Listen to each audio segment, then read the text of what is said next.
Ao mesmo tempo, a criação tem todas as coisas e hoje, de modo especial, se destaca a criação da mulher. Então, mulheres, uma salva de palmas para vocês.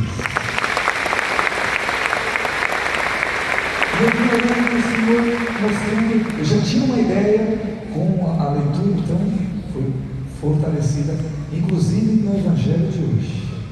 Porque o que aquela mulher faz, se você prestou atenção, mas vamos lá, homens, levante a mão. Quando, há 30 anos, quando disse, 30 anos atrás, comecei no meu sacerdócio, se eu fizesse essa pergunta, seria difícil. O homem primeiro, para levantar a mão, já estava difícil. Por quê? Porque já estava numa idade que nem a mão conseguia levantar. É sério. Quando eu comecei lá na Cúria, na verdade a missa, quando eu comecei a presidir, não tinha mais a paróquia, estávamos em construção, então eu usava o salão, que era da antiga Cúria, né? Agora não tem mais a Cúria, agora eu fui para outro lugar, mas a paróquia, graças a Deus, ela está. E voltando, os homens não tinham. E aí eu comecei a conversar com mulheres, levante essas mãos. Mas em cada missa, eu fui dialogando com as mulheres, e dizendo, mulheres, nós somos rever esse quadro. Como trazer de volta seu marido? Como trazer de volta a igreja? Seus filhos, seus netos? E ele foi mostrando para elas, primeiro levando-as a se apaixonarem por Jesus. Não que elas não fossem, mas o amor, a intimidade com Jesus faz toda a diferença. Fui dando algumas dicas. Quem é casado, por favor, levante a mão. Que vale até hoje. Que dica? Comece a orar pelo seu marido. Como assim? Se você dorme, uma curiosidade, então vamos lançar aqui a pergunta: quem dorme primeiro? A esposa, você? Quem tem um marido ele dorme primeiro? Quem é? Por favor, mulheres. Eu já vi que hoje as pessoas não dormem direito, ambos não dormem. Então, vai ter que ser um certo sacrifício. Ou se você acorda primeiro, vale a pena, seja então antes ou depois orar pela pessoa dormindo. Mas aí muitas me questionavam, padre, o que eu faço? Eu posso impor as mãos? Eu falei, lógico que pode impor as mãos. Deve impor as mãos. Tá? Não precisa tocar, mas se você quiser tocar, pode ser acordar. Você fala, oi amor, como você é lindo. Melhor que isso, vocês podem. Tá? Então, e quantas mulheres começaram a fazer isso, e elas começaram a ver o marido sendo transformado. E aqui fica uma dica: quantos maridos que não estão bem, como orar pelo seu marido. Gente, a oração, quando você reza na noite, ela tem um poder. E quantos testemunhos eu ficarei aqui horas com vocês, só te contando o que eu já vi Deus operar através dessa oração. E quem me ensinou foi uma grande líder da renovação carismática, que a gente chamava de Tia Laura. Tia Laura que deu essa dica para minha mamãe, que foi fazendo isso com o meu papai. E eu aprendi isso antes de imaginar ser sacerdote. Aliás, isso não serve só para os casados. Mamãe, levante a mão, você que é mãe, também. Você ore, mas padre, mas é mais difícil. Se a criança é pequena, beleza. Mas se ela passou pela aborrecência, por sinal, eu estava com um amigo meu tentando estabelecer hoje o que é a adolescência, desculpa. É que eu passei. Quem aqui já foi um aborrecente? Na minha concepção, na minha época, eu chamo minha aborrecência, estou com minha irmã aqui também, dos 14 anos. 14 para 15. O homem, naquela época, eu era mais devagar. Então, eu acredito que hoje mudou muita coisa, mas na minha época, eu tenho que fazer 58 anos esse ano, então, quando eu tinha 15 para 16, foi a minha aborrecência. Tá? Mulheres, eu acredito que 13 anos. Quem já foi? Mulher, não te amo. Quando você ficou mais rebelde? Sua mãe e seu pai falavam uma coisa e vocês... Isso eu chamo de aborrecente. Tá? Os pais falam, vocês não estão nem aí. Tá? Então, comece a orar. E agora eu vou numa dica, que eu ia chegar numa dica e eu vou terminar de outro modo. O Senhor falou fortemente no meu coração. Eu peguei um versículo bíblico, peguei 4 Bíblias e eu queria ler para vocês. E aqui já vou parar um minuto. Por quê? Se você, dê dica para o marido, dê dica para os filhos, mas agora eu quero dar dica para as crianças, porque é palavra de Deus. Acredite, creia no que eu estou falando. Até a fase de criança, segundo a palavra de Deus, olha o que diz a palavra, não sou eu. Provérbios capítulo 22, versículo 6. Peguei várias traduções porque de um modo diferente, né, elas vão falar. A primeira tradução eu peguei da Ave Maria, Ave Maria. Foi a primeira Bíblia que eu li inteira.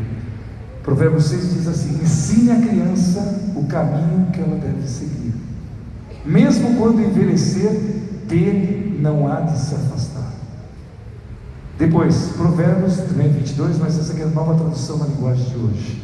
É uma tradução ecumênica e ao mesmo tempo ela é uma linguagem mais fácil, mas bom, eduque a criança no caminho que deve andar, até o fim da vida não se desviará dele. Provérbios 22, agora a Bíblia da CNBB. Instrua a criança segundo os objetivos que você tem para ela. Olha que legal essa tradução. Instrua a criança segundo os objetivos que você tem para ela, e mesmo com o passar dos anos não se desviará deles. E a outra tradução diz assim, essa aqui é da Bíblia da Nova Versão Internacional: eduque o jovem no caminho a seguir, e até a velhice ele não se desviará. Desculpa, essa aqui é a Bíblia da Mensagem. Eduque o jovem no caminho a seguir, e até a velhice ele não se desviará. Portanto, eu vou contar uma experiência que a mais fantástica até hoje eu tenho. Quando eu estou em vários lugares, hoje mesmo eu estava num lugar, uma reunião importante, e eu estava com pessoas de 42, 43 anos, e elas diziam, terminando a reunião: padre, você me faz uma filmagem? Lógico, é para minha avó. A minha avó, olha que interessante, eu perdi a minha conta perdi a conta dessa. Quantas vezes eu vou em um lugar, olha, a minha avó te escuta no programa da rádio. A minha avó, e aí o detalhe que me contava, a minha avó, ela dizia assim: você não vai sair sem tomar água benta. Eu não sei vocês, nesses 30 anos, quem aqui teve avó, alguém que ensinou a amar Jesus? Por que eu estou falando isso? Eu também. É paz. E aqui eu termino meu dia. Palavra de Deus. Essa missão é de vocês não deixem para os outros. Vocês investem, parabéns, na educação, tá? Muitos eu vejo investir também na parte esportiva. Se eu for profissional de educação física, eu acho importante o jovem, também poder exercer um esporte que vai fazer bem para a saúde dele. Mas o fundamental, e quem vai ensinar a palavra de Deus, são vocês. Então, pai, exemplo, vocês educam seus filhos. Eu me lembro até hoje, a Mônica sabe disso. Mônica, a mamãe deixava passar, qual era a hora de dormir? Ela falava: filho, vai dormir. Eu queria dormir? Acho que não. Só quer dizer, dormir, tá? E se eu não fosse dormir, exemplo, quem aqui já não quis tomar banho? Quantas vezes chegar sujo, já querendo comer, banho? Quem aqui já aprontou muito?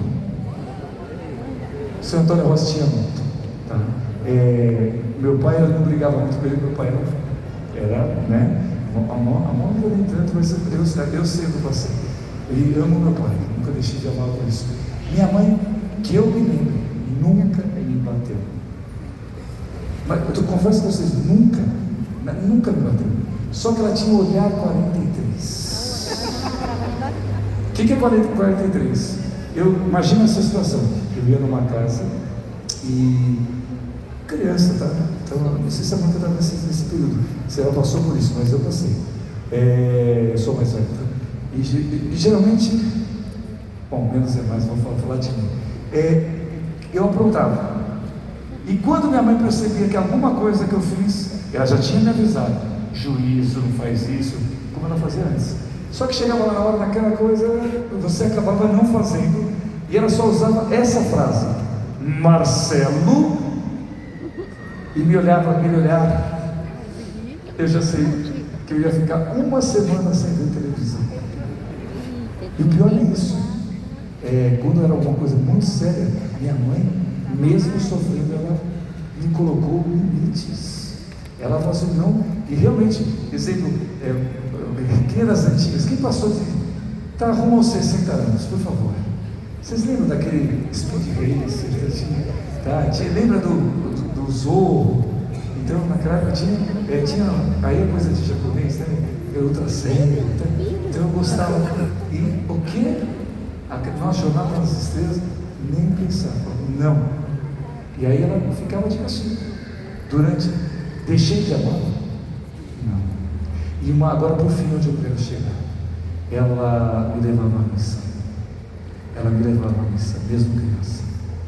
Muitas vezes não parava, cadê só o padre da igreja de Santana, era um saletino, que tinha toda essa paciência, porque eu fui bebendo dessa fonte. Ela me fez fazer a primeira, eu fui batizado, né? No meu caso, batizado foi diferente, foi no hospital, mas eu fiz a primeira Eucaristia, eu fiz o Bicrismei. Confesso que depois Deus sabe que eu fui um aborrecente e me afastei, mas ficou marcado na minha vida. De pé, por favor. Uma